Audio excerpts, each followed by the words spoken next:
আগামী সপ্তাহে নিজেদের শক্তি প্রদর্শন করবে দক্ষিণ কোরিয়া। প্রস্তুতিও সেভাবেই নিচ্ছে তারা, যেখানে হাজির হবেন শি জিনপিং ও ডোনাল্ড ট্রাম্প। আলোচিত এশিয়া প্যাসিফিক ইকোনমিক কোঅপারেশন বা এপেক সম্মেলনের আগেই হুঙ্কার দিল উত্তর কোরিয়া। চিরশত্রুদের ভয় দেখাতে জাপান সাগরে একের পর এক স্বল্প পাল্লার প্রজেক্টাইল মিসাইল ছুড়ল কিম জং উনের সেনারা। উত্তর কোরিয়ার এমন কাণ্ডে ভয়ে রীতিমতো কাঁপছে দক্ষিণ কোরিয়া। আর সমাধান খুঁজতে জাপান ও আমেরিকার সাথে গোয়েন্দা তথ্য আদান প্রদান শুরু করেছে দেশটি। বিশ্লেষকরা বলছেন, সমরাস্ত্রে ও পারমাণবিক শক্তিধর রাষ্ট্র হিসেবে স্বীকৃতি পেতেই এমন কাণ্ড ঘটিয়েছেন কিম।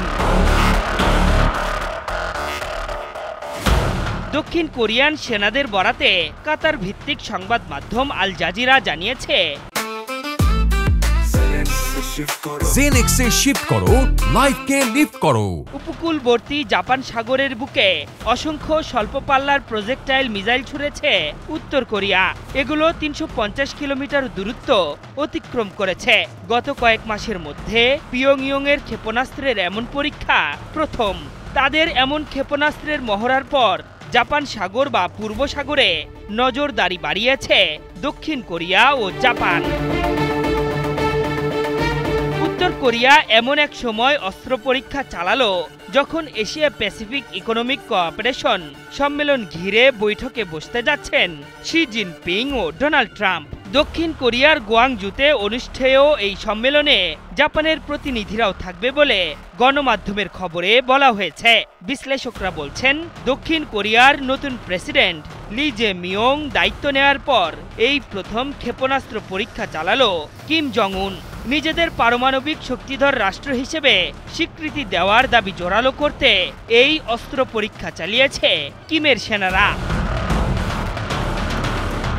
এর আগে চলতি মাসে পিয়ংইয়ংয়ে বিশাল সামরিক কুচকাওয়াজে নেতা কিম জং উন দেশের সবচেয়ে শক্তিশালী দীর্ঘপাল্লার হোয়াসং-20 আন্তঃমহাদেশীয় ব্যালিস্টিক ক্ষেপণাস্ত্র প্রদর্শন করেন। ওই সামরিক কুচকাওয়াজে চীন ও রাশিয়ার শীর্ষ নেতারাও উপস্থিত ছিলেন। পিয়ংইয়ংয়ের দাবি, এই ক্ষেপণাস্ত্র ব্যবহার করে ২৫০০ কিলোমিটার দূরত্বের যে কোনো লক্ষ্যবস্তুতে নির্ভুলভাবে আঘাত হানা সম্ভব।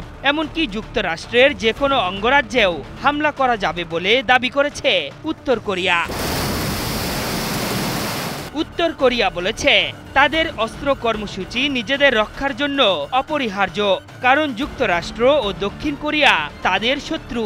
নিজের প্রথম মেয়াদে নেতা কিম জং উনের সাথে বৈঠকে বসেছিলেন ডোনাল্ড ট্রাম্প, তবে তা ফলপ্রসূ হয়নি। এরপরই পিয়ংইয়ং এর ওপর নানা নিষেধাজ্ঞা আরোপ করে আমেরিকা। অবশ্য সাম্প্রতিক সময়ে ট্রাম্প ফের জানিয়েছেন তিনি পুনরায় বৈঠক করতে আগ্রহী। তবে পিয়ংইয়ং এর পক্ষ থেকে বলা হয়েছে, উত্তর কোরিয়া কখনোই তাদের পারমাণবিক অস্ত্র ত্যাগ করবে না। আশরাফুল ইসলাম, ৭১।